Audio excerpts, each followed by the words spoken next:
What's up, nerds and nerdettes and wee little nerdlings all? It's your buddy Big Johnny G for Two Gun Pixie presents Legendary Gaming. Here we are with another Monday, my friends. How's it going? Good to see everyone. Good to be seen by everyone. Let's leave it at that. So on Mondays, I like to talk about gaming. Some thoughts that I have. There's a video every day of the week, but Mondays are reserved for these monologues. And today is going back to one of my all-time favorites. A subject that is never old, never tired with me, and is always going to be a crit hit every single time. So Dungeons and Dragons. Dungeons and Dragons, you can literally say there are two kinds of people. DMs and players. I mean, it's literally written into the rules that way. But why? Why choose one over the other? Why especially be a DM? It's a lot of work, sometimes for a little payoff. But the few, the chosen, who hear the calling, we stand up. Well, we sit down behind a screen, but we stand up to the challenge, to the calling, yes. But why do I do it? How did I get here? Let's talk about DMing. Come on, I'll see you down the table.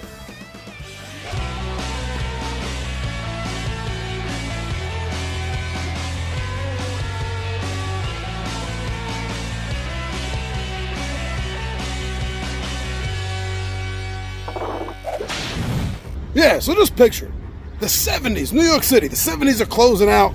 Here I am, a little kid, me and my friends, hanging out on that street corner. Right there, actually. It was August. We were trying to figure out what to do.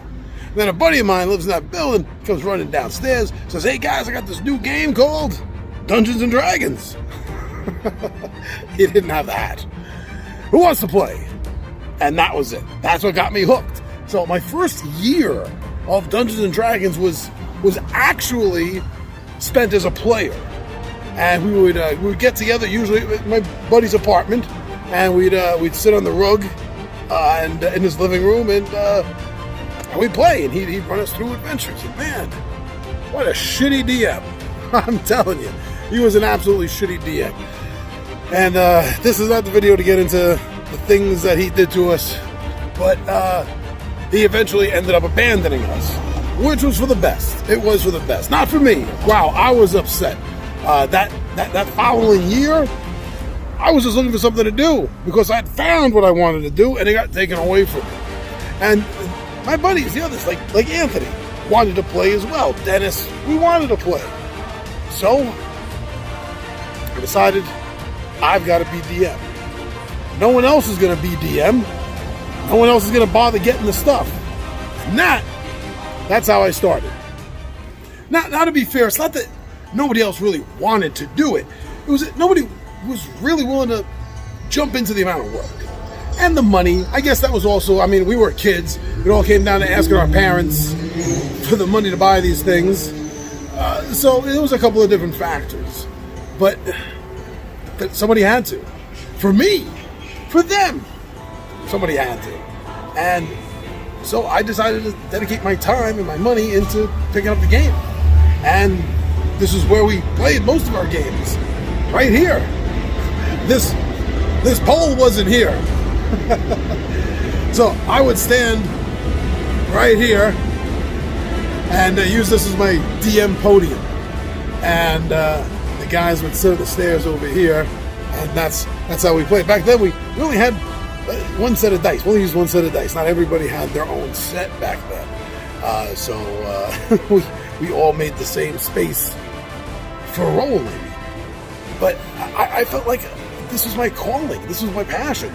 It really latched onto me. It really called to me, is the best way to put it. And I've not looked back one moment in my life so far. And you know, on rainy days, we would play in the hallway, and we'd use the tiles here for our 5-foot movement. They're perfect for it. So with my passion found, this was it. This was my calling. This is what I was doing. Time shepherding these epic adventures along. Time spent creating. That's what I needed to do. Now that's not to say my friends never DM'd at all. They certainly have at times. But as far as running a campaign, none of them have ever wanted to get their feet wet in that arena, is what I'm saying. And even the few times there's been guest DMs, one in particular who I won't name, you know who you are, pretty much every adventure ends that it was a dream. Come on. But no, others have. What I'm talking about is long-term campaign, permanent DM. That's what I mean. Quite honestly, the reason I feel like this is my calling is because nobody else has the passion. Of all my friends, they love this game, they enjoy playing it, but none of them have shown any of the passion needed really to be a DM. You know, I create homework for them. And sometimes even the best of them roll their eyes.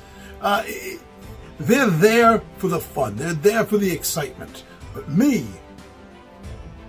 I'm there for the creation. I'm there for everything that involves getting us to game day. I look forward to it. I think about it. I spend free time doing this, working on notes, looking for new minis to buy, terrain pieces to get, things that'll help my story pop more than just words, right? That's the way I think. That's the way I act. That's what I do. This is more to me than just playing a game. This is literally experiencing an adventure.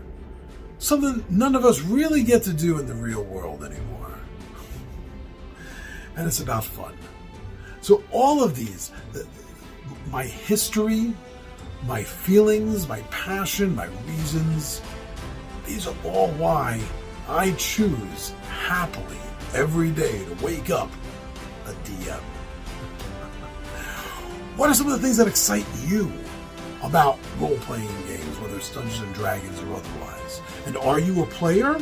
Or are you a dungeon master, game master, storyteller, referee, or whatever title is used? And why? Why are you one over the other? Why don't you let me know? I shared a little bit. That'd be kind of cool to read from your perspective on your end of this. Well, thank you very much, everyone. I'm your buddy Big John Ed G for Two Gun Picture Presents Legendary Gaming, and I am